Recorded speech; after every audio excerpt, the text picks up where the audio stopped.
and I welcome all of you to the last but very enthralling session of the Rajasthan Architecture Festival. The city's protests and social change. Change, as we know, is an inevitable phenomenon. Humans over the ages have evolved, and so have the societies and their dwellings.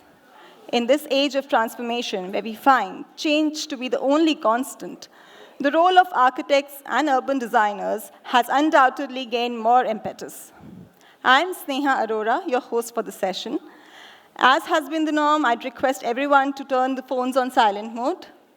If you plan to leave the hall during the session, please be mindful not to distract the speakers.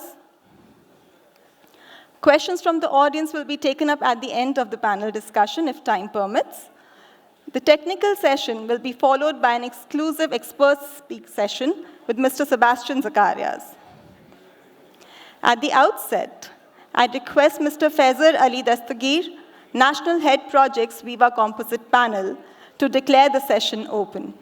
Please welcome Mr. Faizer.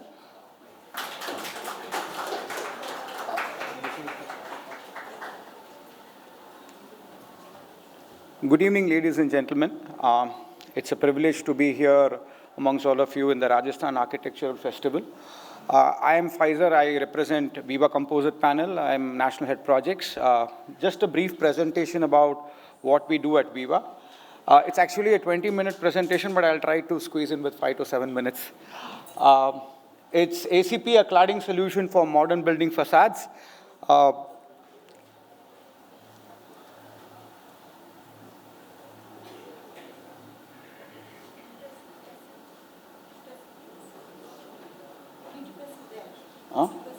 No, it's not moving.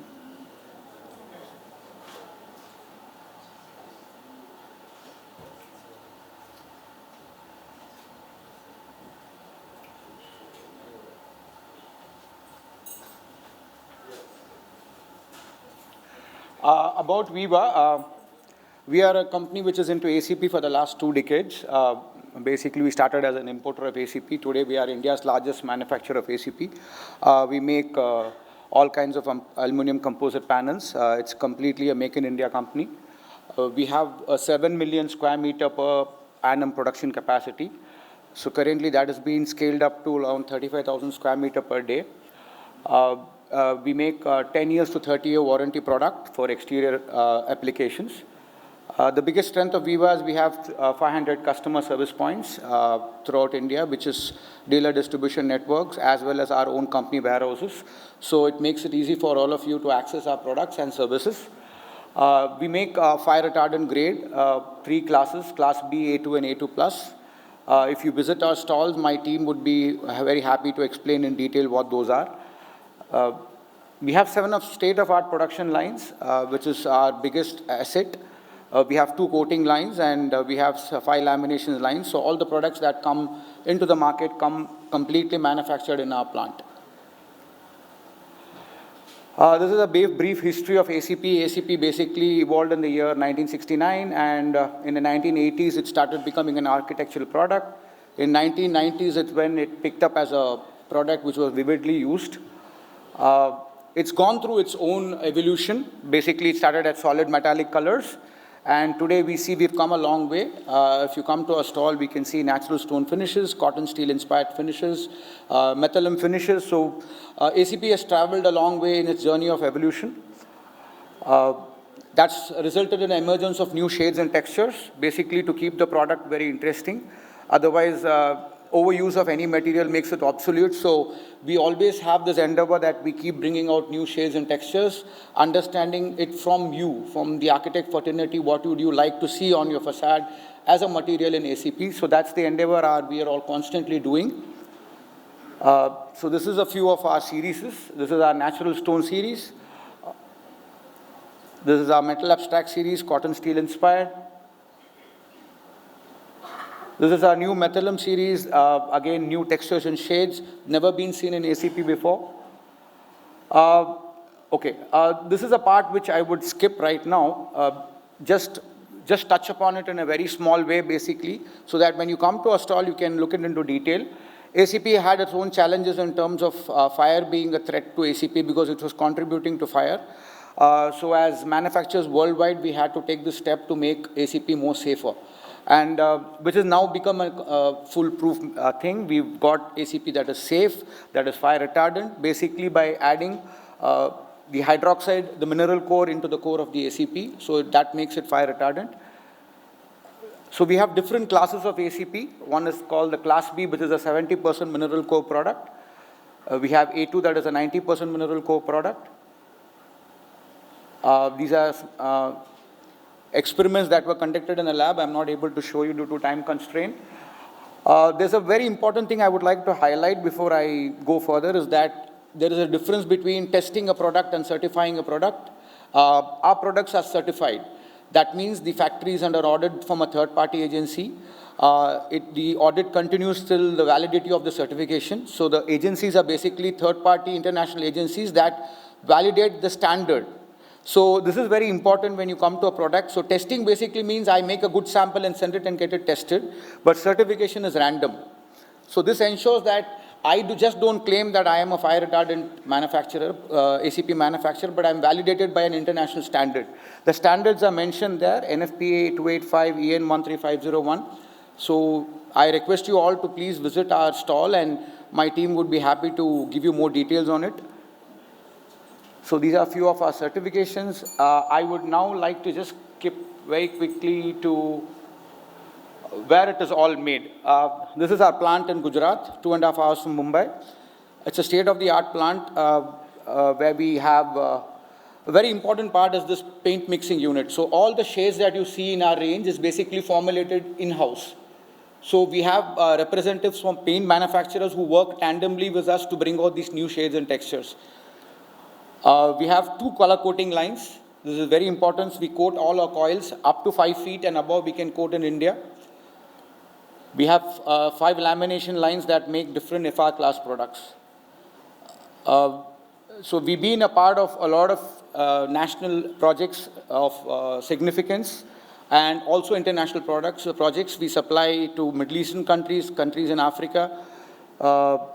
So I would request all of you to drop into our stall and then have a word with us and get to know further more details about. So we basically aim at not just being a manufacturer, but also a partner with you who can give you solutions, just not sell the product. That's the main aim of our company, that we be a part of your project and be a partner to your project rather than just being a manufacturer and selling the product. Thanks for the opportunity.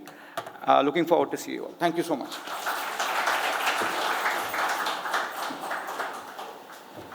Thank you, Viva, for sparing the time and energy to invest in our event. So far, the festival with its theme Metamorphosis in Architecture has seen discussions on heritage, readaptive architecture, coalescing modern into traditional, architectural transformations, and architecture of democracy, which leads us to our concluding session on cities, protests, and social change. Today's session will be centered on the relationship of built with the society, the ability of the built to influence the change in society, and vice versa.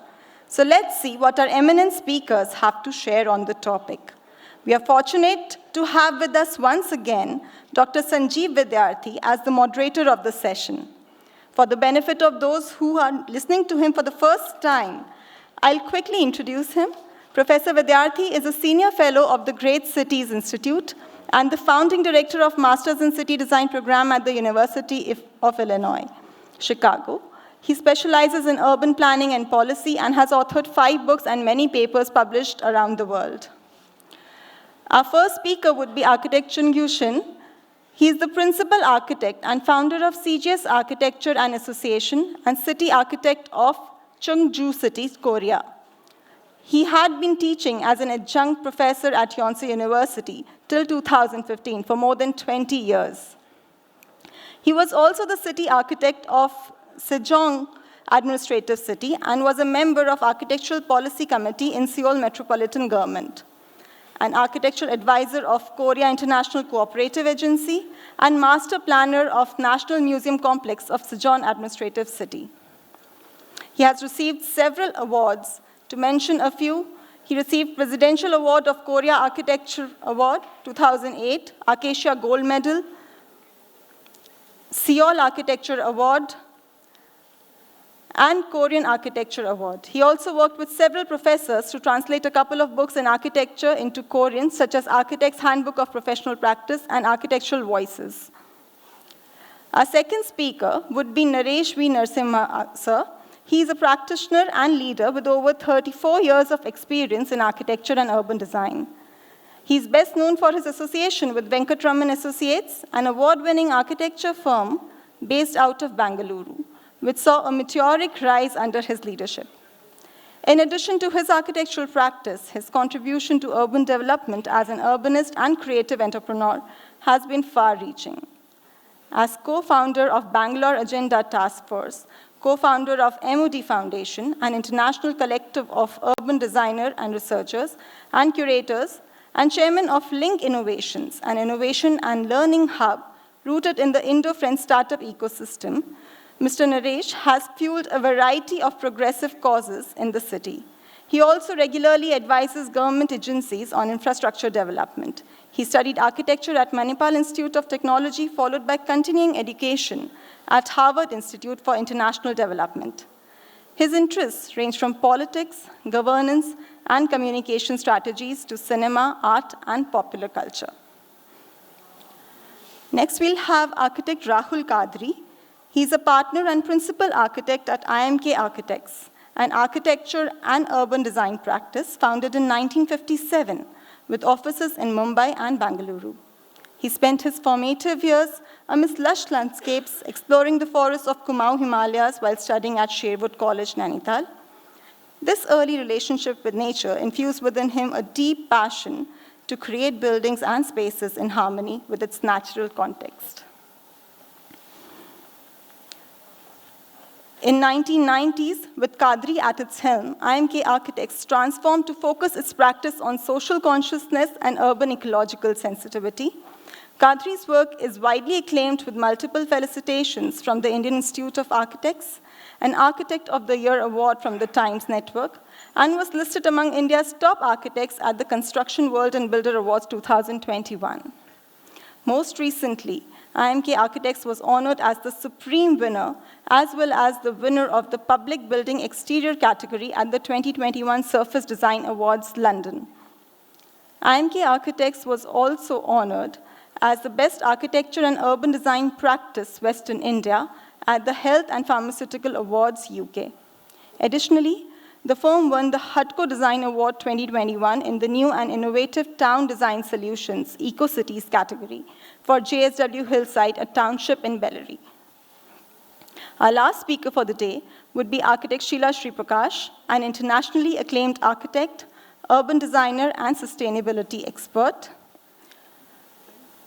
She founded Shilpa Architect Planners Designers in 1979. In July 2011, the World Economic Forum invited her to be part of the Global Agenda Council for Design and Innovation, where she formulated the Reciprocal Design Index to establish, document, and incentivize sustainable design of cities. She is widely consulted on matters of urban sustainability by several governments and is closely associated with the Chennai Smart City as an independent director and urban expert. She has been recently awarded the Ben Merenti Medal of the University of Architecture and Urbanism, Bucharest, and the Ministry of National Education and Scientific Research, Romania. Please give a big round of applause to all our speakers.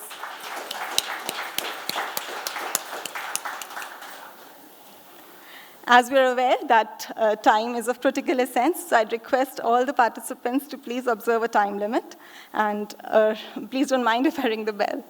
Thank you, sir. Requesting Sanjeev, sir, to please take over the proceedings. Good afternoon, everyone. Thanks for taking out your time on a Sunday afternoon on such a hot day to show up here what I imagine to be a very interesting discussion. You already heard the lineup of eminent speakers that Indian Institute of Architects Rajasthan chapter has lined up. That surprised me. You know, it's an incredible gathering of people who usually would not be found in one space unless very carefully approached and invited well in time. So I want to start by acknowledging the organization of this event and the carefully curated almost lineup of people as we have seen over the 2 days. So our agenda for the next few minutes is I want to lay out the organization of the panel so that we know what's going on. And the second thing I want to do is to sort of provide a little backdrop so that all of us are on the same page when it comes to thinking about cities and the ideas of protest and social change. The way the panel would work is, once I have stopped speaking, which should happen soon, we would invite each of the panelists in alphabetical order to come and state their position clearly. So right up front, each of the panelists would say what they think about this. Maybe some of them would say that protest is not a good idea in urban areas because it disrupts human life, and protest should only be happening in open countryside, right? So people would say what they think. Some of them might say that cities are central to protest, and that's where protests have traditionally happened. And unless they happen in cities, the governments do not really pay attention. So, right, but every one of the panelists would state their position clearly and upfront within a few minutes and might show a few slides or ideas in support of their argument and positions. So about 5 to 6 to 7 minutes, and I trust Sneha to start, sort of sounding the bell. She has one at her disposal. So 5, 6, 7 minutes, and then we would set up a discussion and sort of follow up with a few questions. That's the part I would moderate, and then towards the end of it, we should have about 15 to 20 minutes for audience questions and answers. They could be directed to specific panelists or to the entire panel. So cities. One way to think of cities have been conceptualized along many different registers. But for the purpose of this panel, one of the better ways to sort of think about cities is central places, right? So giant open countryside and cities as central places where all kinds of densities are densified. So think of people's density, think of density of infrastructure, think of density of poverty, think of density of plurality of ideas, right? Cities are dense networks that sort of bring together things tightly packed in small physical space. So when we think of cities along this lens, we realize that cities have been central to the way protests have happened historically. A good way to think about is different kinds of revolution. So if you think of the Russian Revolution was essentially headquartered in cities, so the city of Moscow and Leningrad, right? The French Revolution was headquartered in Paris and eventually terminated or reached its conclusion with the beheading of the ruling class, right? So cities are central to protest, and these densities that, when they're brought together in closer space, create all sort of magical combinations. Governments oftentimes and historically essentially are deaf. Dumb also, but mostly deaf. They do not really listen unless people are out on the streets and do all kinds of things that sort of bring them to pay some attention to what's going on. That's one thing to keep in mind. But also remember the professions of architecture and urban planning and urban design, every profession that sort of deals with built environment, especially with these revolutions, right? So the social and the political revolutions in the 18th and 19th century, and also the Industrial Revolution, have worked together. The professions have worked together to create cities that are more legible and easy to police. Policing was one of the main reasons that the historical urban fabric with all its convoluted routes was opened up and we had straight roads. Why did we have straight roads? Why was Houseman so big on straight roads? Because the police can shoot easily, right? The police likes the clear line of sight. If you have to police an intricate web of urban space, very difficult to police that, right? So imagine, so we have inherited that legacy. Our disciplines are culprit in sort of ensuring that cities are policed and cities are legible so that state can govern and shape them they want, right? So that's one backdrop we want to keep in mind, right? And we will be happy to hear what the panelists have to say. And the second point we want to keep in mind is the idea of social change. Some processes of social change happen slowly and gradually and incrementally and peacefully. So think of girl education and women empowerment in this country. It's only in about 2-3 generations. I think of my grandmother's generation as the first set of women who actually started formal schooling. And today, all of us should take pride in this, that within a few generations, this country, girls have sort of outscored men when it comes to higher education, and increasingly in the United States and many other parts of the world, right? So that's sort of slow, gradual, incremental social change. That's the kind of social change we like. But then oftentimes the social change comes on the back of moments of turmoil. And that turmoil oftentimes is centered in cities, right? And this is across the world. We can think of many ongoing political movements where cities and their central spaces and public spaces are oftentimes the venue where this social change is rapid and quick. And if this had not happened, many things would not have happened, like popular democracy or the idea of 40 hours a week. I know most architects like to work 80 to 100 hours a week, but the notion of 40 hours a week came out of the communist movement. Remember this, right? So rapid and abruptive and disruptive political change that sort of brings on quick social change is oftentimes, history tells us, has not been a bad example to think of. So keep these two ideas in mind, and then we'll see what our panelists have to tell us. With that note, I'll turn over, so we will go down the alphabetical order and invite our first speaker on the stage. Thank you.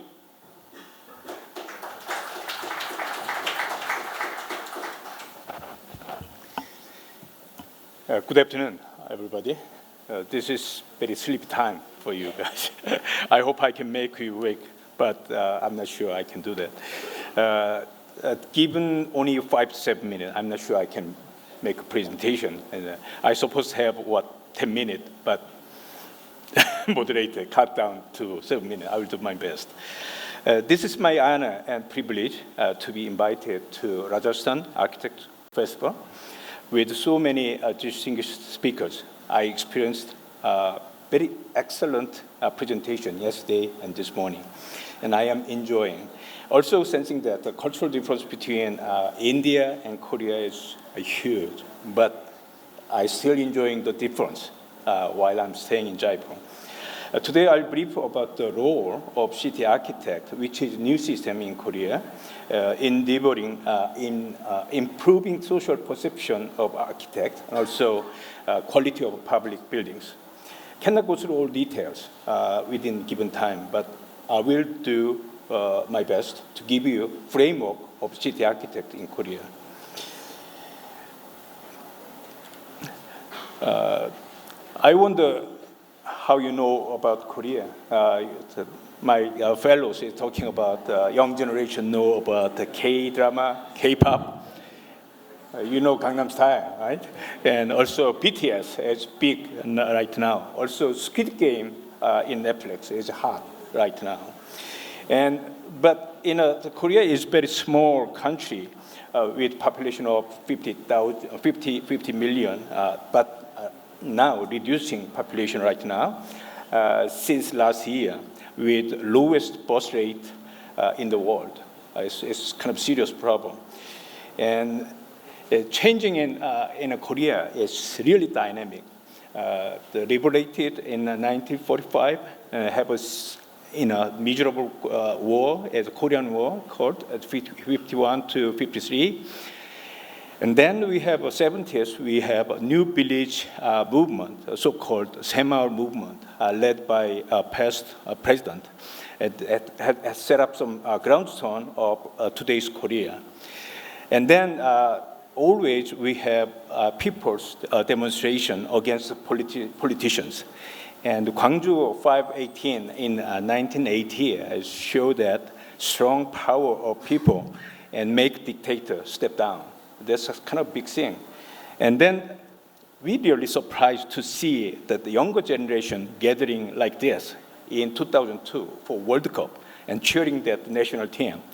And then start to see the political leaders not to underestimate power of people. And then still we are going on at the 2016 candle demonstration against corrupted president and make whole step down, the Miss Park. And then other side, the Korean the redevelopment has been very strong in developing cities. And the political leaders has always think about the providing number of house only to get more vote for their political victory. And called as apartment republic. It's kind of a shame. And you may see that Seoul is so dynamic, but in living in Seoul like this, and also still, the government and the political leader is providing new city like this, which is bad town. It looks very nice, but I'm not sure how we live in there. And it could start to create some the social problem, disconnected and isolated society. And in 2014, and Songpa 3 family members killed themselves due to economic difficulties. But no one noticed for 2 weeks. A serious problem. The living in apartment, is really close to each other, but never know who is living, what they are doing. That's kind of things happening. And also aged society, following like Japan, and sharp increase in senior citizen population, along with elderly living alone. So that's more serious. You can see it in the table.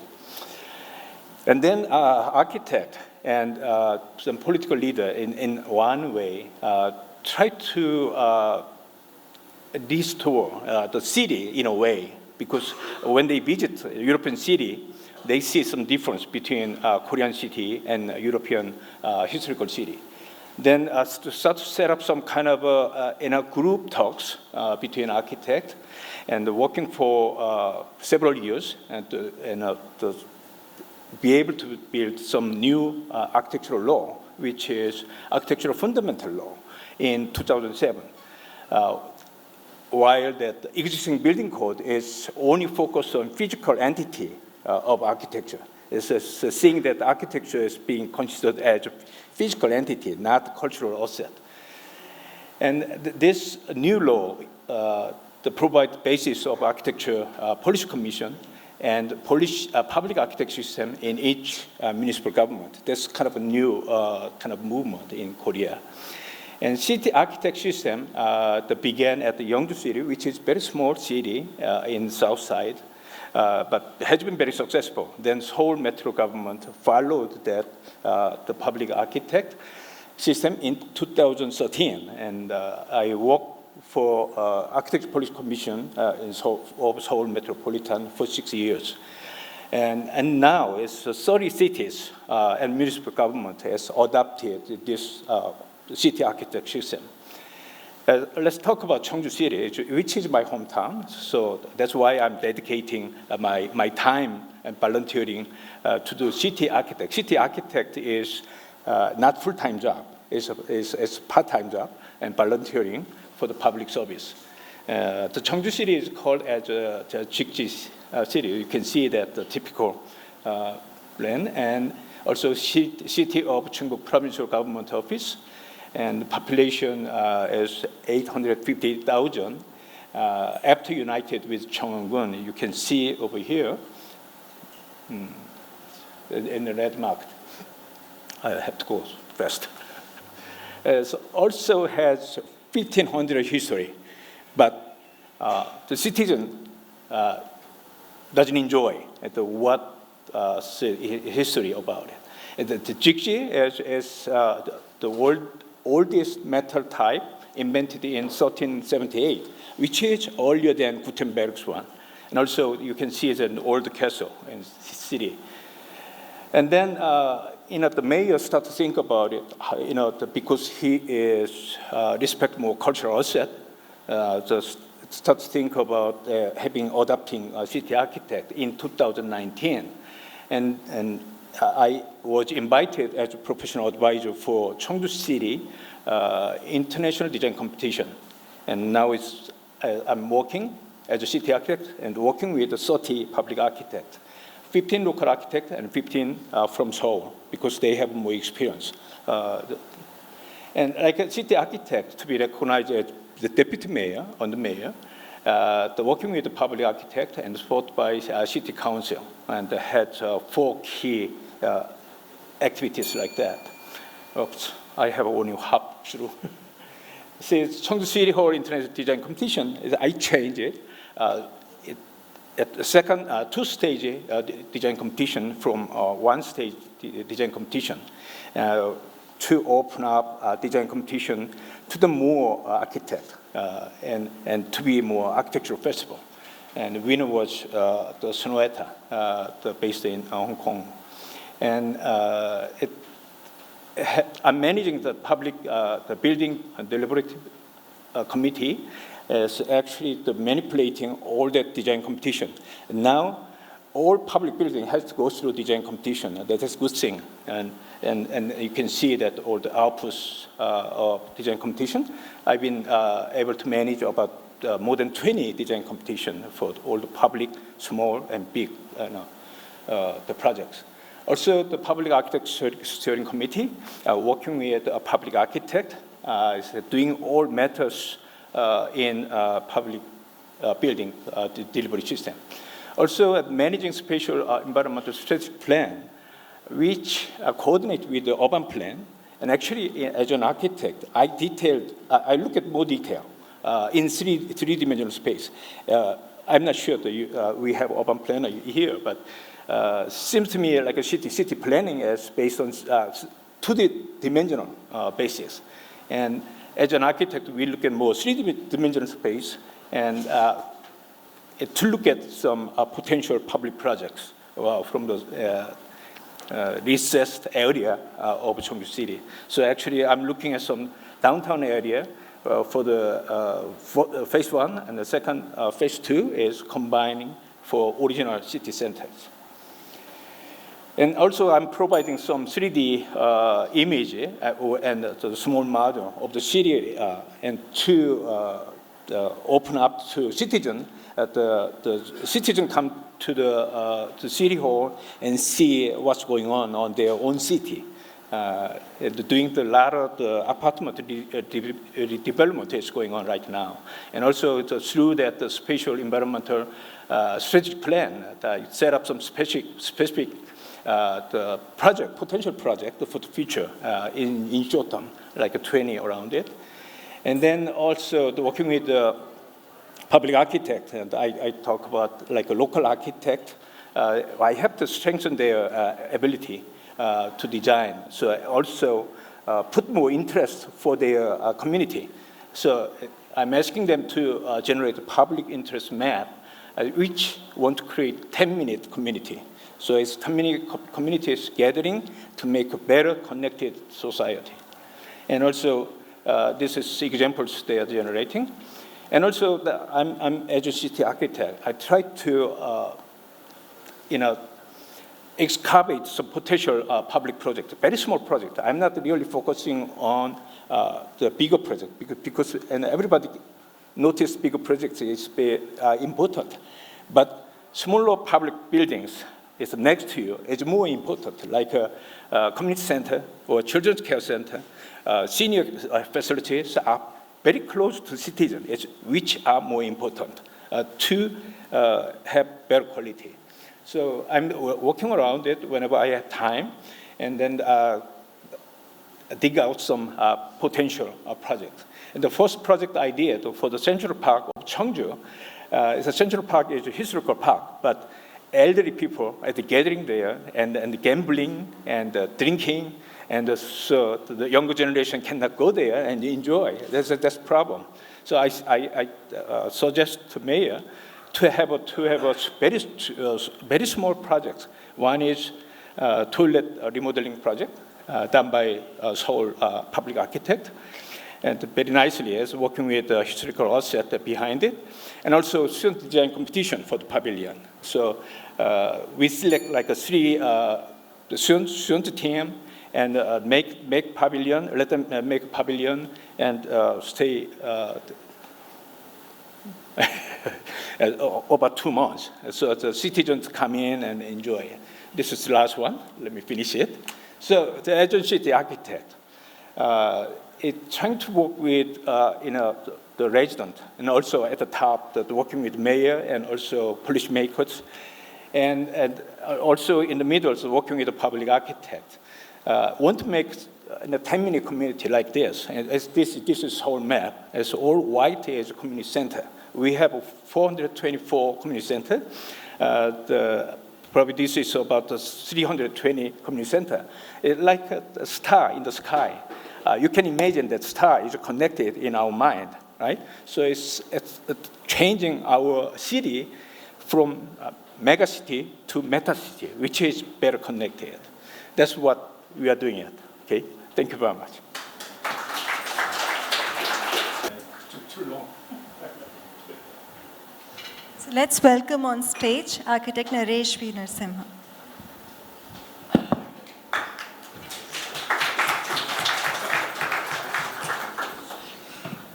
Can we get the presentation on, please?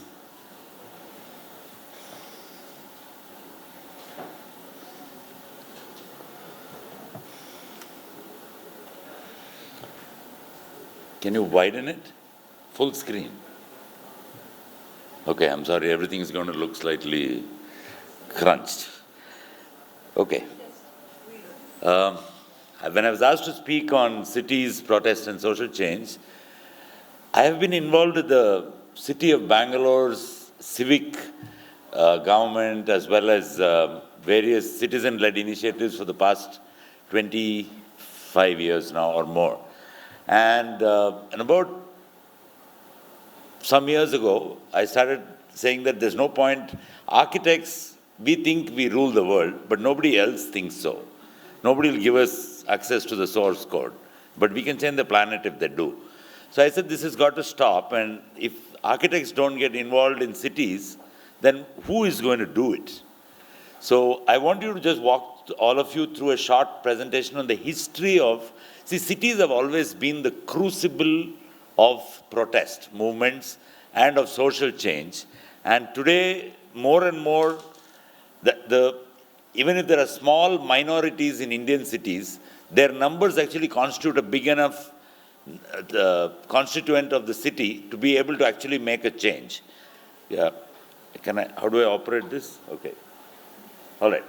So the idea of class in a city comes from the ancient Roman civilization, where they had this thing called sexatio plebs, where the elite were a separate class and there was no real middle class at that time. And then there were the plebeians who lived at the bottom of the pyramid. And there was this giant gap between the two of them, the patricians who sat in the Senate and the common people who, but at one point in Rome's history, the plebs got together, and that's why the word plebeian comes from, got together, and everybody just one day got up and left the city. They did an exodus and left all the rich people to themselves. And only then the thing started becoming, the sense of equality and fairness and inclusion comes from that point onwards. So the question to ask is, who has the right to the city? Is it the rich people? Is it the people who control the bureaucrats or the politicians? Or is it the common people and everybody? Does everybody have a right to the city? Or is it just the powerful and the wealthy, right? So cities, as I said, have been the crucible of change, and you see this all over the world now, that starting with our own father of the nation, the Dandi March, which went, it was an extraordinary event because he coordinated before the internet, before the telephone, and before the radio was controlled by the British. Every single city in India, at that time, almost about 350 places in India, broke the law exactly at the same time by picking salt. The salt, there was supposed to be a tax paid on salt. But how did Gandhi pull that off? I mean, I did some research. How did he coordinate? Now we have internet and we have Facebook groups, but what did he do? And it was an extraordinary thing that he did. He wrote the announcement of this protest on an open postcard and signed it M.K. Gandhi and sent it to somebody in every city. The postman, by the time Gandhi was already famous, the postman was very happy because he actually got a postcard signed by M.K. Gandhi and showed it to everyone. And it became a huge social movement just using the postcard, which cost 3 paisa or something like that at that time. That was all the cost of a postcard. So the first mass mobilization in the history of India, actually you can credit it to Mohandas Karamchand Gandhi. How do I operate this? Is there a...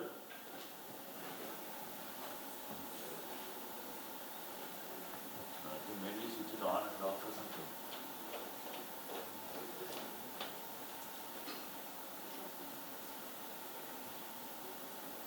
There's some button on the side. Okay, I get 1 minute extra.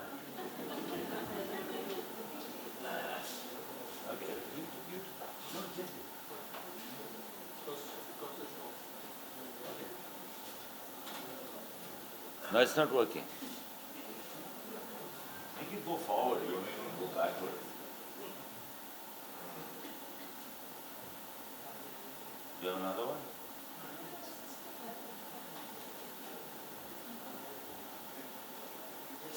Go to the next slide.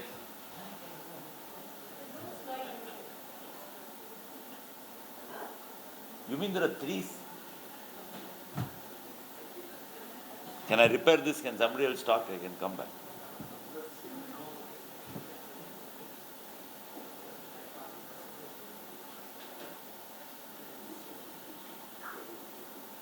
Okay. What do we do?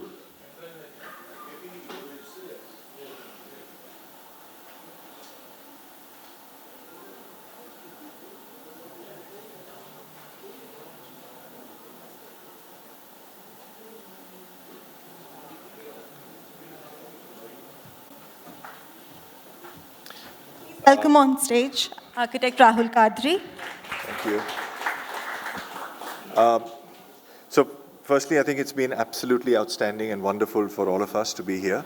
So thank you so much. Rajasthan and Tushar in particular for inviting me. So I'm going to be talking about something a little different, about impact, and really about how, because of certain projects in the country and the changing climate and the autocracy with which large projects are happening, it's created a movement of protest within architects and people.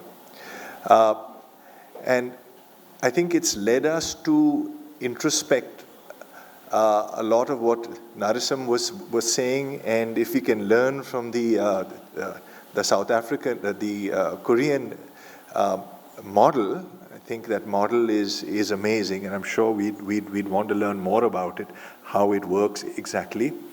But what I want to talk about is what's happened because of this sense of outrage of what's been happening in the cities. Feel the need for citizen participation in planning has never been greater. So I want to just propose a model on how it could possibly work, because as architects and planners and decision makers, I think all of us believe that people don't really know. And what will they say? What do they know? And I think that's a little arrogant of us, but that's what people in power always do. They're arrogant about that they have the knowledge and nobody else does. And democracy is about that. It's about the decision-making percolating down. So I want to propose a model. I think that pointer is not here. So next.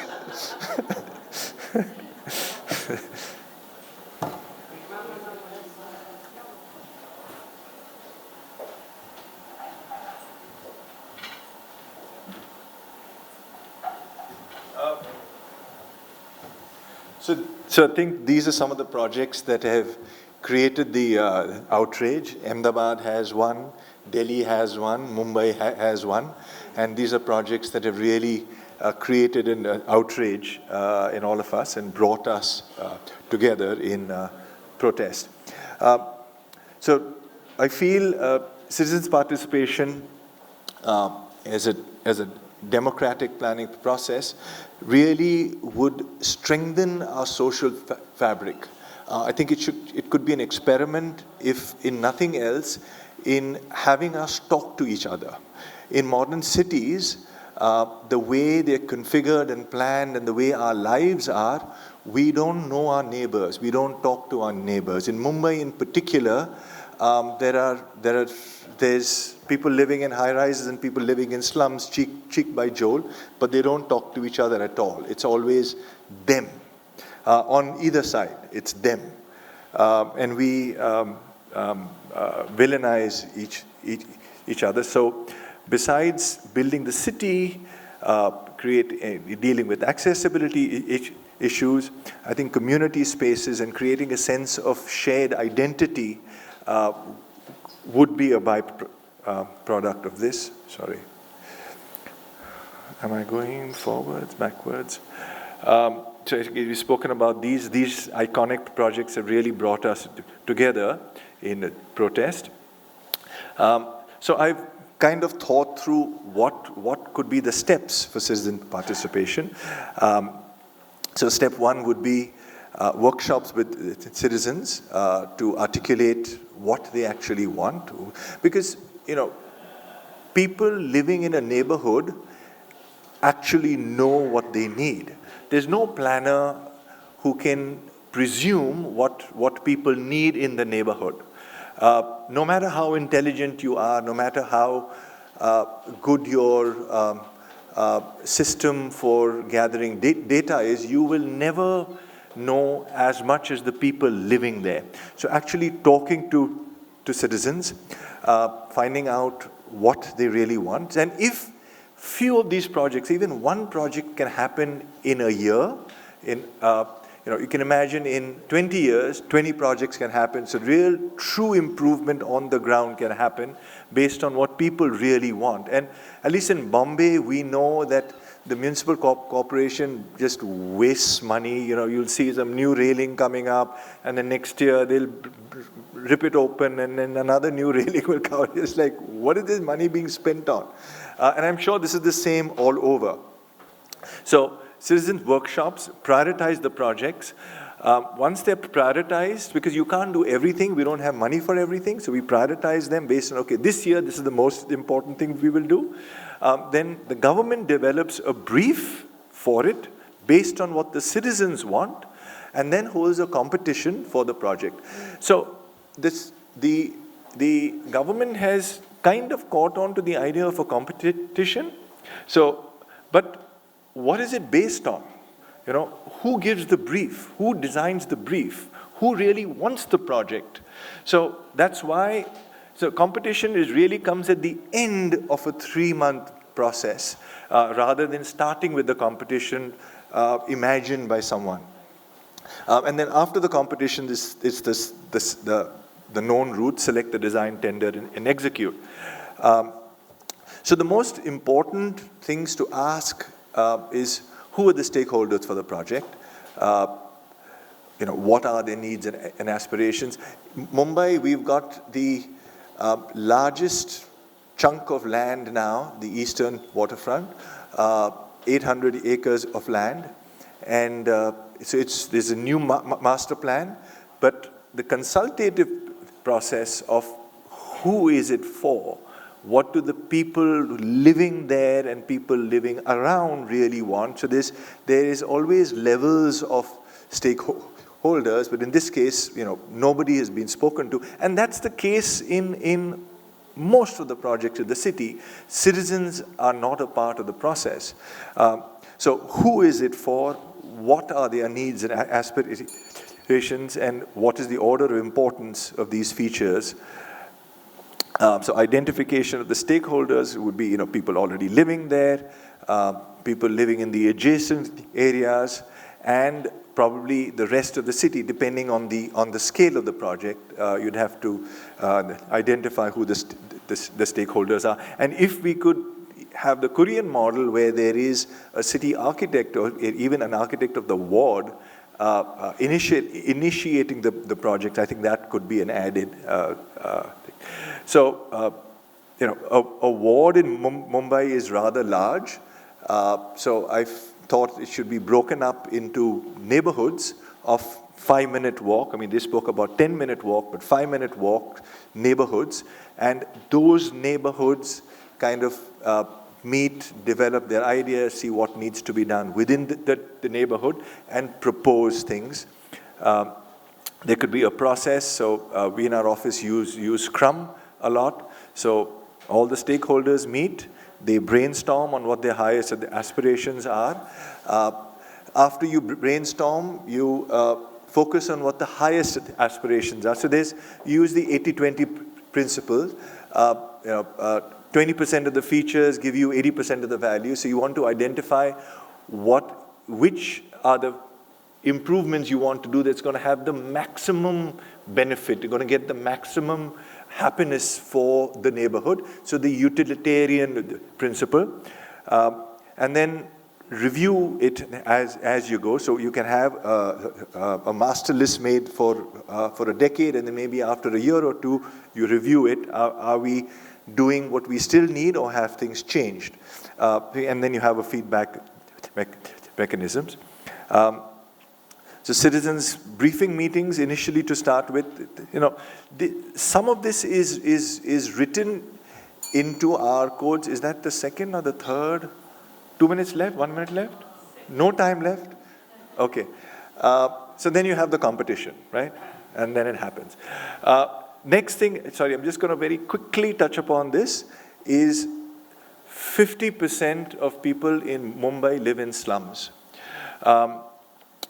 And it's really the density. And in India, a population of 70 million people live on the streets. That's more than South Korea. It's 51 million. So that entire country lives on the streets of India. So that's the scale of the problem. Mumbai itself needs 10 million homes. The main problem really is density. Density in Mumbai is 20,000 people in the residential area, 1,21,000, and in a slum it's three times that. We've so far been following the developer model, wherein there's a slum pocket, a developer comes in, promises free homes for people, subsidizes by selling, but a completely flawed model because it increases the density of the already dense slum by 3 times, and leads to, really everybody squeezed in, so the light and ventilation, etc., is much, much worse. And I think all of you all have seen what happens over here. And the other thing is that we need 1.3 million homes, and as per the current rate of 26 years, when the SRA scheme is going to take us more than 150 years to solve the problem. So clearly, this is not a method that's going to solve the problem. So what we're saying is that we need to have community-led development, all kinds of benefits, especially empowering women to participate in what kind of spaces they need. And we worked out the math on this. So it creates affordable homes. Families contribute. The government gives incentives only in terms of cheaper loans. And we've taken a live slum, which had 5,000 homes, and looked at how it could have been redeveloped. So this was an existing slum in Wadala, Mumbai. And we found that you don't have to build 30-story buildings. You could have buildings varying 6 to 12 floors with lots of courtyards, terraces, etc. And we worked out the math of it.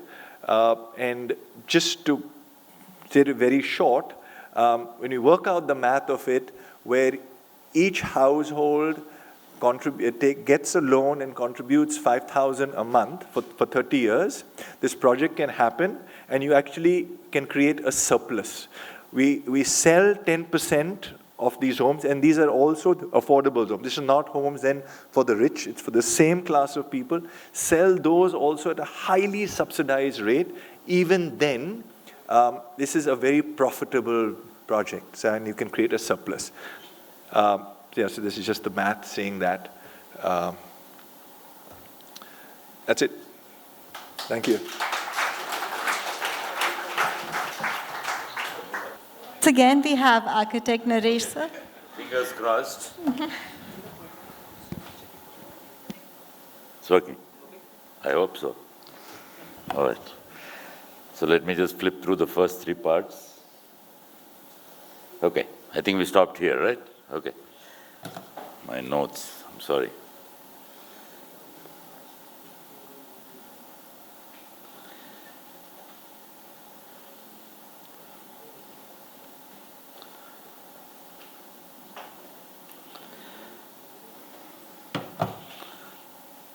I always bring it on a pen drive in case this happens. This one time I didn't. Okay, lesson learned. All right, so, yeah, so I was telling you how Gandhi used the clever example of using an open postcard with his signature to create a social movement. So it can be something as simple as that, but it's such a brilliant idea that changed India forever. And now recently you have seen this now happening at India Gate, whether it's to protest the brutal rape of a young girl or, you know, maybe even pollution, or you see people, the idea that a public space and a visible public space is used for citizen protests has become more and more visible in India in the past few years. So the defining factor of a city, the density, its size, and the diversity of its population actually creates contention of the ownership of public space itself. Who has the right to the city? Correct? And you notice that this is happening not just in India, but all over the world. Many of you have seen the Occupy Wall Street, their protest against corporate greed, the 1% and the 99% revolution, right? And you also see on the Gurgaon, in Gurgaon Expressway, people protesting against, people jamming a corridor to protest against fuel prices. And I come now to the example, what I am involved in.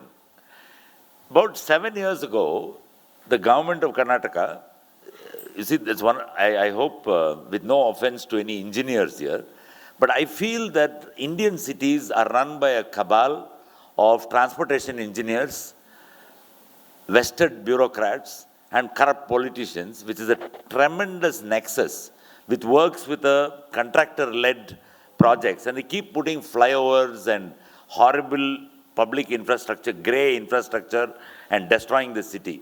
All the beauty we do as architects, we want to make fantastic spaces. We've saw a lot of presentations in the last 2 days. Is completely ruined because in India, you can go and sit in a classy place and you could be anywhere in the world.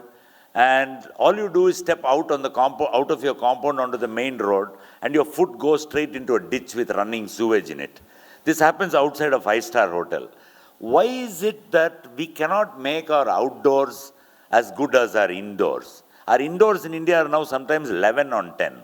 I've seen interior design particularly, which has gone beyond what even the West can do. But the outside is -10, right, everywhere. And the problem is the government. And it is this cabal of transportation planners who wants to build flyovers and roads, and the politician who likes flyovers because you don't have to acquire much land, and there's enough money to be made quickly, you can put some, and all a flyover does is move traffic from one congestion point to the next congestion point. This is what I call band-aid urbanism. Band-aids don't last long, you remember, they wash off after a few days. So this is band-aid planning, band-aid urban planning for India.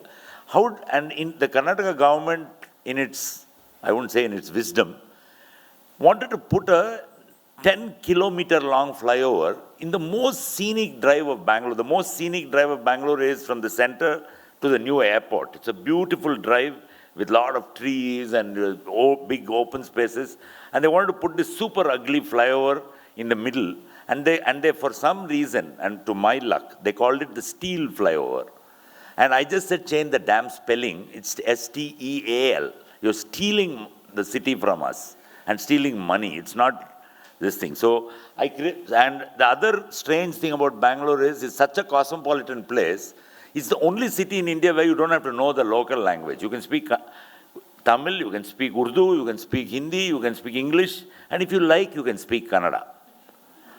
And the standard, all people from outside, you ask them, they say Kannad Gottilla. They can't even say Kannada Gottilla, which is super annoying to us from the city. Right? So I said, okay, this is a great campaign. We will use this steel thing. And we said we'll also teach all of Bangalore two Kannada words. One which says Beda, which means no. And Beku, which means yes. The only two words to everybody. And the entire campaign was called Beda. We don't want it. Right?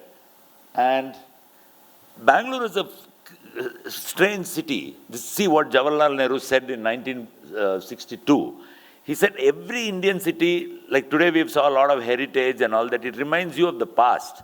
But Bangalore has no smokestack industry history. It has no polluting industries at all in its past. And it's always a city of the future. No, now you got to give me a little extra time. So I can. And it used to look like this in the 60s. Beautiful town hall, lovely boulevards and all that. And even now it looks like this. It's known as the Garden City, the Cubbon Park, which is like a dense forest in the middle of the city. This is exactly the center of Bangalore. It's unbelievable, actually. Yeah, don't migrate there just because I said so, but okay. It also is known as this is actually one of my projects.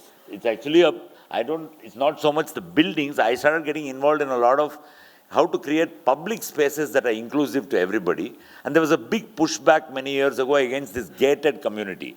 A gated community is not just villas inside a compound. It's also an apartment building because you can't go in unless you have a piece there. And the whole idea of thoroughfares, the connections between the city in India are completely cut because we don't allow, like for instance, many places in the US, like for instance, Harvard University in Boston, is on the streets of Boston. Anybody can be there. And the whole idea was to create an ungated space. So you see the space down there. There's a big mall and an office building. That's the headquarters of Amazon in India. But you see the space, the lake is recycled sewage. And you see the space outside. It's the largest ungated mixed-use community. I wanted to make it's a public-private property or a private-public. Anybody can go in. There's no pressure to buy anything. You can play in that place. You can hang around with your children. And nobody will ask you anything. So I use this as an example to show politicians how you could do this in a public space. Right? But the ground reality of Bangalore, this is one reality. Everybody thinks this is the image you'll get when you put it on Google. But this is what it is 4 days ago. Right? Completely disaster in terms of flood management. And all this is poor engineering. It's not rocket science. We somehow can send a rocket to Mars, but we can't fix sewage. There's something wrong with us. Right? And look at and people always blame it on, we couldn't do anything. The population doubled within 10 years. Nobody can catch up with this. But I've been hearing this population increase story for the past 20 years. But nobody still does anything about it. So we also have, this was the great elevated corridor which was planned in Bangalore, cutting across the city 20 feet above the ground, 30 feet above the ground, and would have destroyed the fabric of the city and prioritized cars over people. There are only 10 lakh cars in Bangalore. There are 1.3 crore people in the city. And instead of putting money behind people, the government wants to work with the road lobby and the car lobby to increase individual transport rather than prioritizing public transit. Right? So this was the news item in the newspaper. And it was announced, contract was awarded, not a single citizen consultation. So me and a group of friends got together and started an organization called Citizens for Bangalore, CFB, and said, okay, let's try and see what we can do. And we also spoke, it was actually the first demonstration of the power of social media. For the first 2 weeks, nothing happened. We tried making a noise, nobody would listen to us. And then one young person came and asked me, do you know what is Facebook Live? I never heard of it. And he interviewed me on Facebook, and he was the first influencer I ever met in my life. And he had 5,000 followers or something like that. So he interviewed me on Facebook Live on that location where the thing was going to start. By the time I went home, it was 10,000 likes. By the evening, it was 1 lakh. And by next morning, I was on national television talking about it. It was incredible, the power of the Facebook. And you know, I still hadn't discovered Instagram at that time. It's even better. Okay. And we also got into traditional media. Sorry, I'll take 5 more minutes, that's all. And then we started saying, one more. It's an interesting campaign. I think all Indian cities should see it. We also started saying, you keep saying they'll cut trees. But when you put a picture of a tree and say green or side, everybody suddenly jumps. If you just read an article saying trees getting cut, nobody pays attention. So we started working with publicity agencies, media people, and suddenly there was after that Facebook Live went crazy, we got something like 10,000 volunteers writing to us saying, what can we do? And then we approached we have a tree panel, then nobody asked them. But they were going to cut about 900 trees, right? And then we used the power of architectural design, and like somebody else pointed out, make me the ugliest building ever. I think Marina said this morning. I also told my office, please take the view. This is the kind of, I already don't like that pedestrian overpass, but look at the tree there. And this is what they wanted to do. You know, and I said, make the ugliest rendering you have ever done in your life. I want to see that. Right? And there is a beautiful circle here called Ringwood Circle surrounded by trees. And there is a saint, Basveshwara, who is the patron saint of Karnataka. I'm looking at it he's sitting behind me. I'm looking at that circle. And I said, after this flyover, this is what he is going to see. So how to make an ugly rendering using 3D Max? This is... And you know, I don't think it was as ugly as this, but I made it ugly just to irritate everyone. And look at this kind of nonsense stuff, you know. And then it became a viral thing, and the whole city took off. People started making their own this thing. 100 filmmakers made short films. People started making their own graphics. And then we said we have to bring this to a boil. So we said we'll build a human chain from the entire length of the 10 kilometers on both sides of the road. We thought 200 people will come.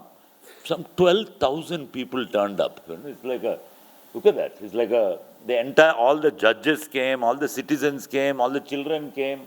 And it became, that was the sign. That was all the campaign. No, Beda. In Kannada it says Beda. And we won. To cut a long story short, and we won. And it was the point at which the government also realized that they can't do anything in this city without talking to the people.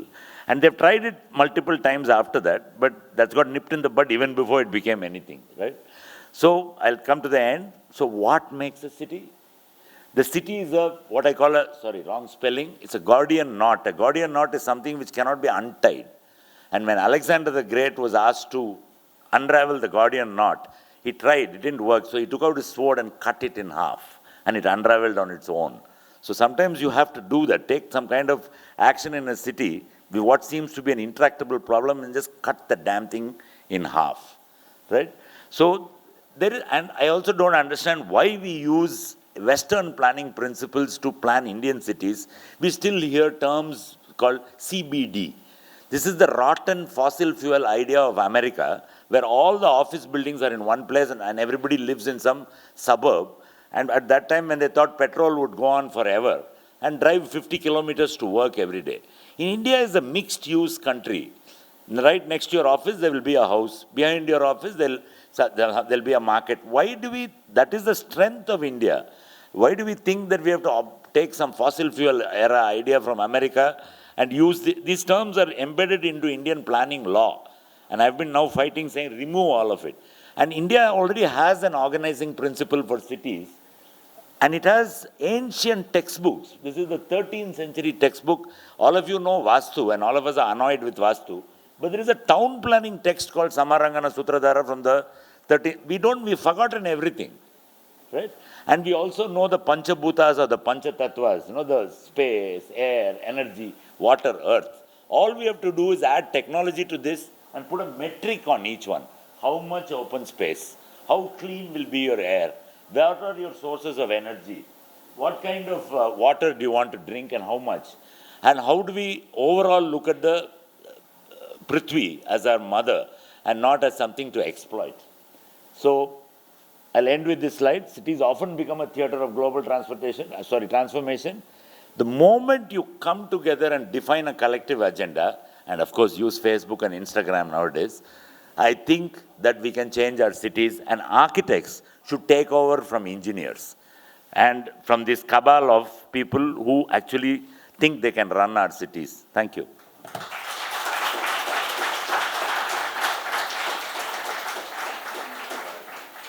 Sir, please may we welcome architect Sheila Prakash on stage.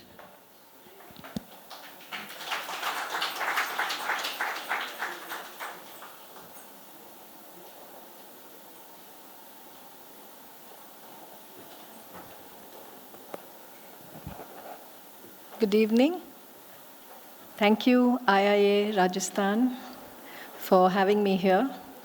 And such a debatable and lovely topic, because we are all citizens first. We all belong to a city, whichever part of India we are from. So my take is very different. I had originally thought that, I would be a fire starter or spark of a conversation, spark of a debate among all of us, so that we see what will ensue. So anyway, let me kind of summarize. Being the last speaker is always advantageous, so you can modulate your speech the way it has to be. So here, yeah?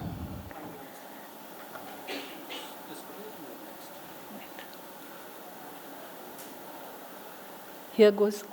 Okay, why did I put this on? This is the Mona Lisa. We all believe it's beautiful. Da Vinci's, great gem of creation. But I think that if the canvas was not there, Da Vinci wouldn't have been able to paint such a beautiful painting. So I believe that as architects, we are designers within the macrocosmos, which has been given to us by providence, by nature. And here we are messing with it, meddling with it, sometimes resonating with it, but we create the canvas. So that's why I had that slide. So cities are really the canvases on which humanity can work and realize their potential and their purpose in life. So why did I have this slide? We all come from a country which is, ferociously loving about cricket. So we go mad with all our cricket matches. So if you just think back and see how these cricket matches happen. In some places, I have heard, our cricketers will do excellent work in Chepauk Stadium or in Eden Garden. Some other cricket ground is not so good. I think what makes the cricketers play and bring out their full potential and enjoy the game and win for the country is in fact the spectators there. So I think cities have citizens, and citizens are these spectators. And who are the players? Any guesses? The governance. Because I think all decisions are being taken by the government. So if the government has to perform well, citizens have to participate. Citizens have to be in a position to kind of, collaborate, to give positive suggestion. But what really happens is, since I have been trying to create this nexus between the government and the people, I find that there is always a certain distrust. The government distrusts the people distrust the government. So where is the question of working together? It is a very big challenge. Government wants to use public participation as a checkbox. And I think people range from being totally indifferent to what's happening to being, can I say, negative activists on the other spectrum, where they just want to stall a process for the sake of stalling a process, which is frustrating to the government. So being on the, when, I sit on this side and that side.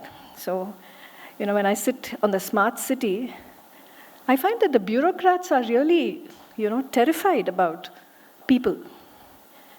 So how do we form these ecosystems which lead us to posterity, where we believe that cities are for citizens and the government is empowered to create the infrastructure for the citizens on the city canvas?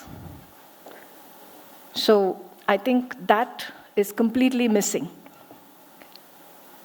So I come from Chennai. So let me just tell you the bane of Chennai right now.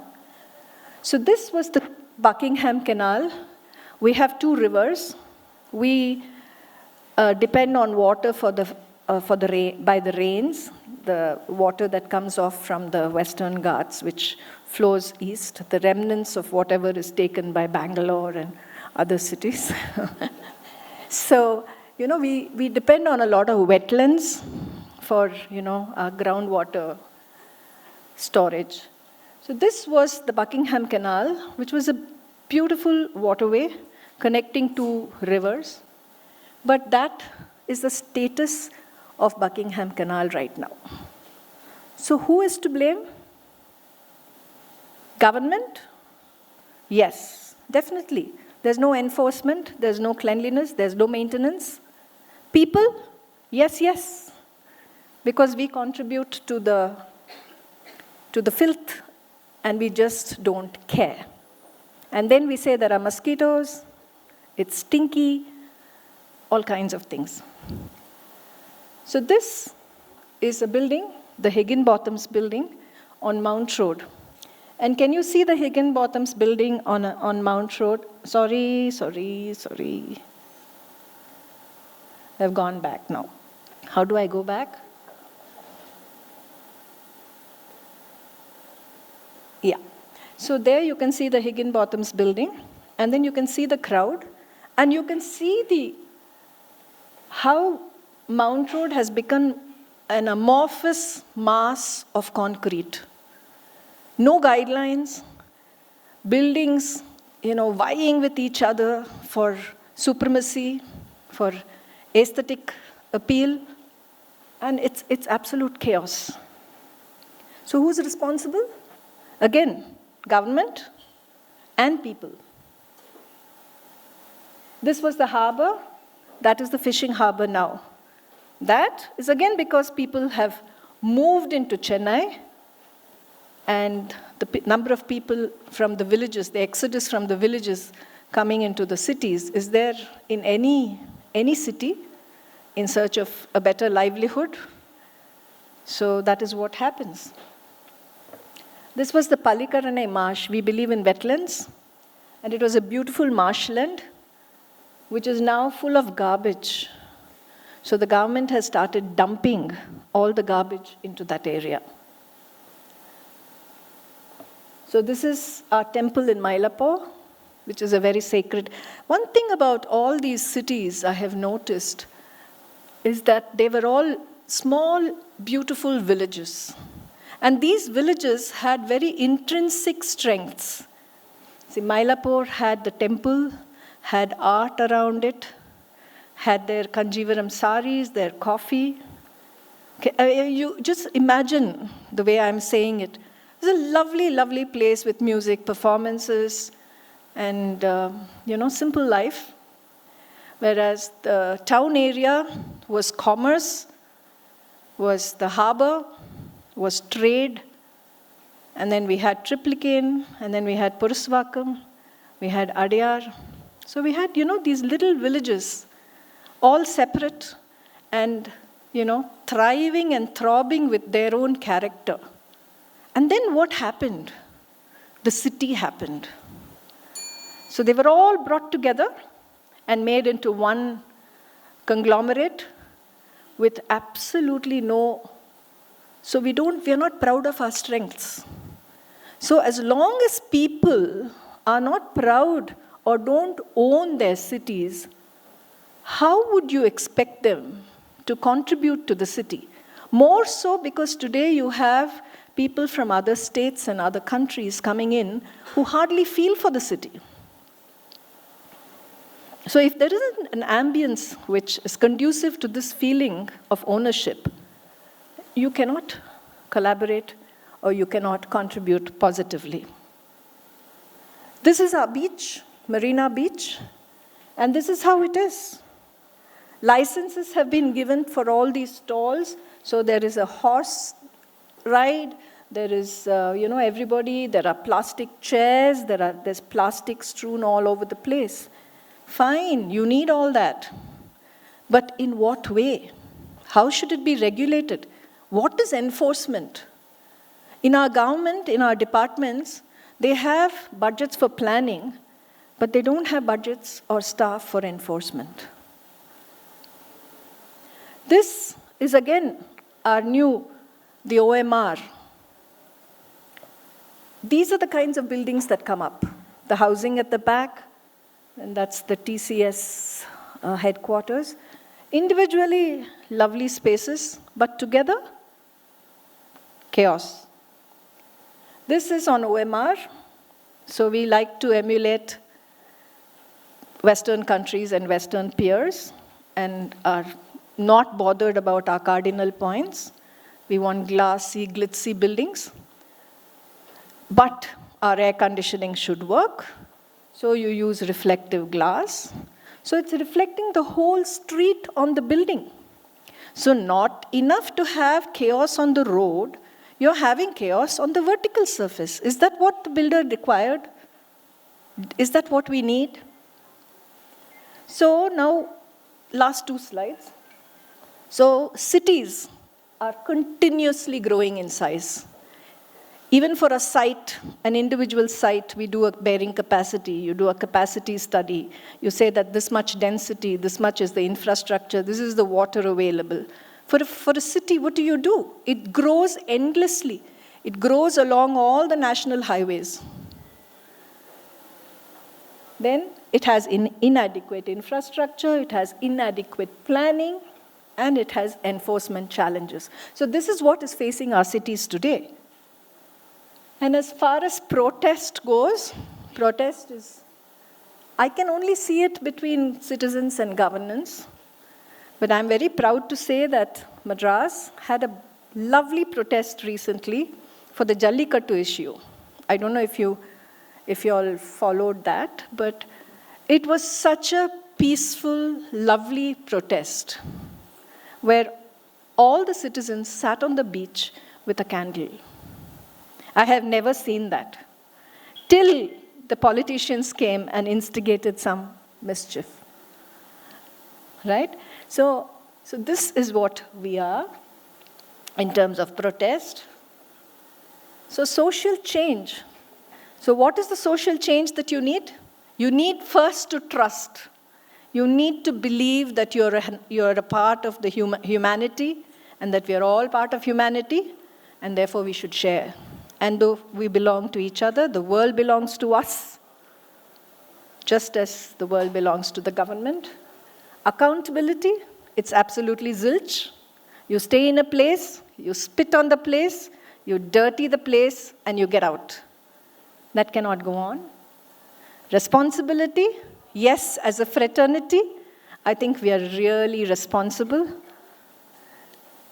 I may be idealizing it a bit much, but I think we are next to God because we create the ambience for people to survive and to realize their dreams. Ownership, sense of ownership is required. As Naresh, who said it, Rahul, I think, said that within a space, we take care of our space. The interiors are the best. But what happens just outside your gate? Nobody cares. So what is the sense, where does this sense of ownership last, and how much can it be? And of course, collaboration. But all this can happen only if there is a certain size which is manageable. Beyond a particular size, it doesn't lead to collaboration. It only leads to chaos. Thanks. Thank you, ma'am. So with that, I call once again our speakers on the stage. So, unfortunately, we're running out of time. It would not, each panel has its own dynamic. 4 wonderful set of papers, but we do not really have any time left for a discussion among ourselves. But what I can actually do is to take a couple questions. But before we do that, I want to summarize for the folks who came in late and the folks.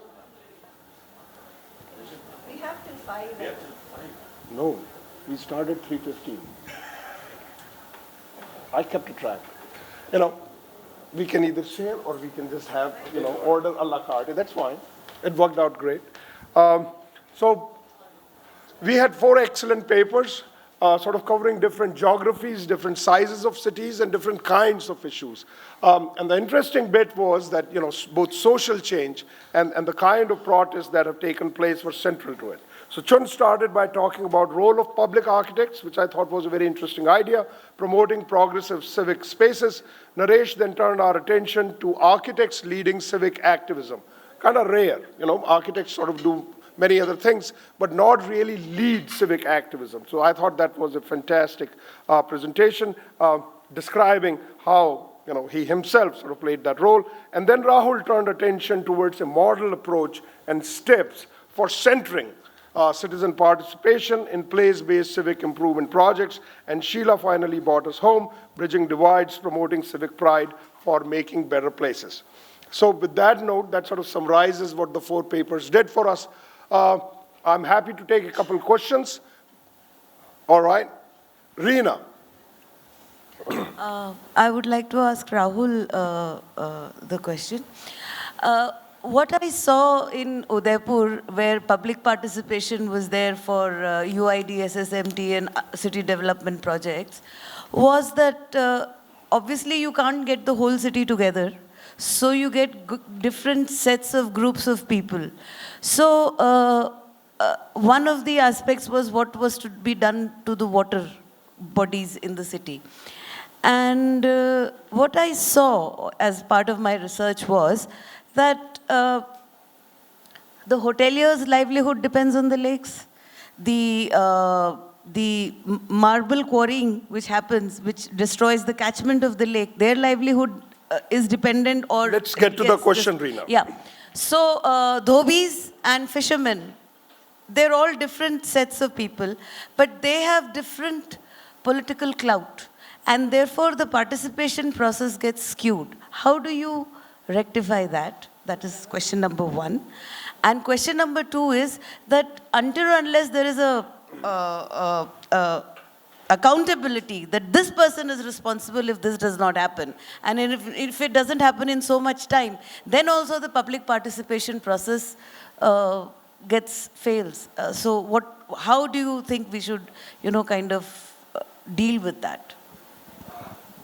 Yeah, so I think that these kind of issues are definitely bound to come up, and very real world. People have different aspirations. Is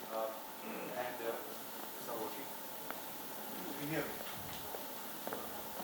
Yes? No? Yeah, so these are definitely very real world problems, and issues like this are definitely going to come up. So what I suggested is that, and the most important part of this is getting everybody in the same room at the same time. That's one. So that's the difficult part, getting everybody in the same room or in some forum together to get what everybody wants up on either some notice boards, or we use whiteboards, or just chart paper on the wall where you don't filter anybody's aspiration. Whatever anybody wants, whatever features they want, gets put up.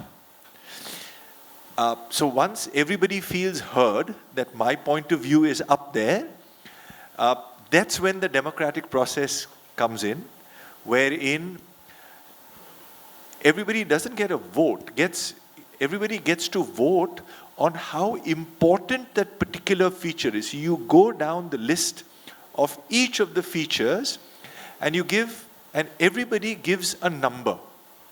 So we've used the Fibonacci numbers, 1, 2, 3, 5, 8, 13, 21, so that you're not just saying A, B, C, or 1, 2, 3, what's important. You want to know what's hugely important and what's not so important. So when you go around the room and everybody gets a vote on a number, what do you think about this feature? What number would you give it based on public good, based on what's best for everyone? So we're hoping for an honesty in that sense.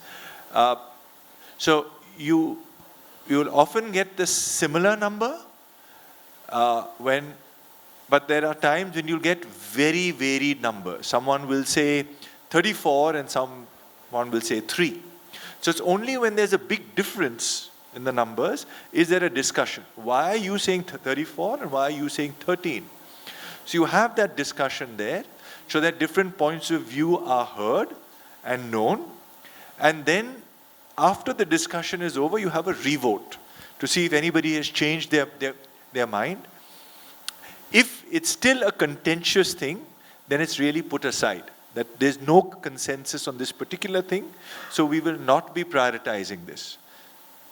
So that's how I feel it could work, but it's still, I think it will be a process to discover what is the best way to make it happen. But I found this, so far, this to be the easiest, the most democratic way, so that nobody dominates the room. Someone who shouts the loudest doesn't tend to dominate the room because everybody is getting one vote for that number.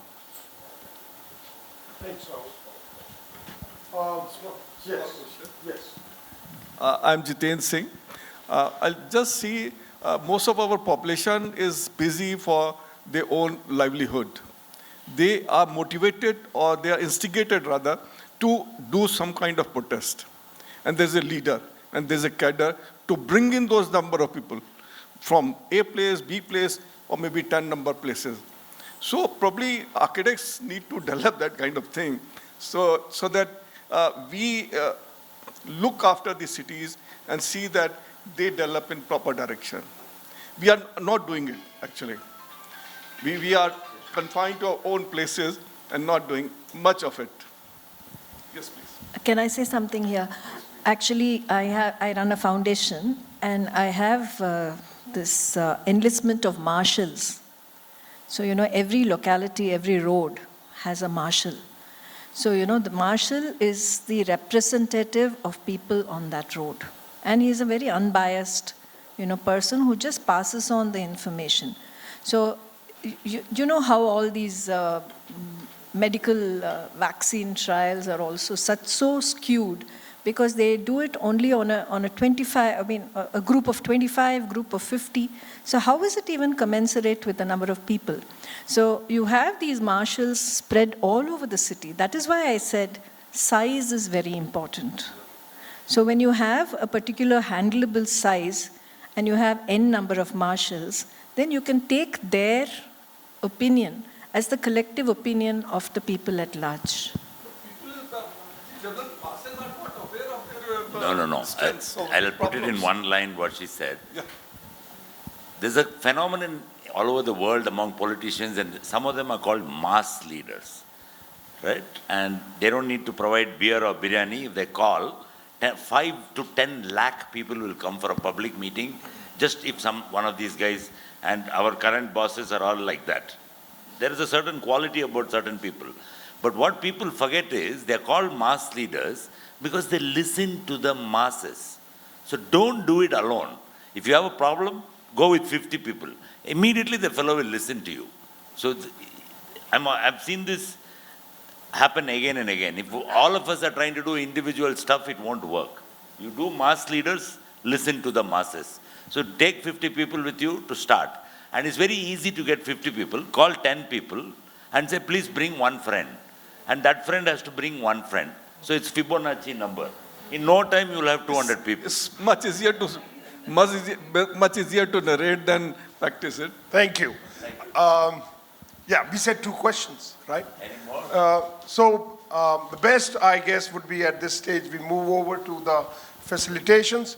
And as I can see several hands, the panelists would be around over chai. And, we want to give them a big hand for showing us some fantastic places. Thank you. Thank you, respected speakers, for this insightful, thought-provoking session. Please wait on the stage.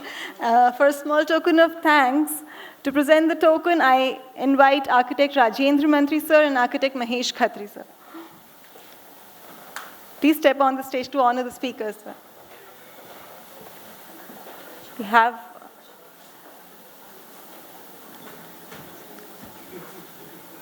We have Dr. Sanjeev Vidyarthi with us. Sir.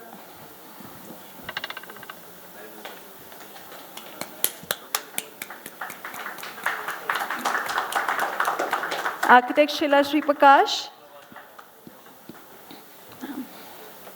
Ma'am. Oh, sorry. That was Architect Chun. Architect Naresh Narasimhan.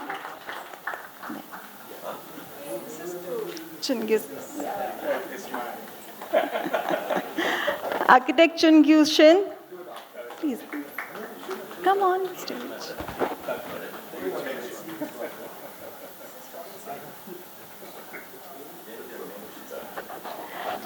Architect Chun Shin.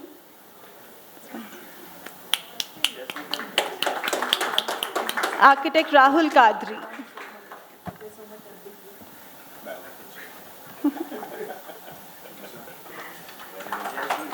Thank you, sir. Thank you so much.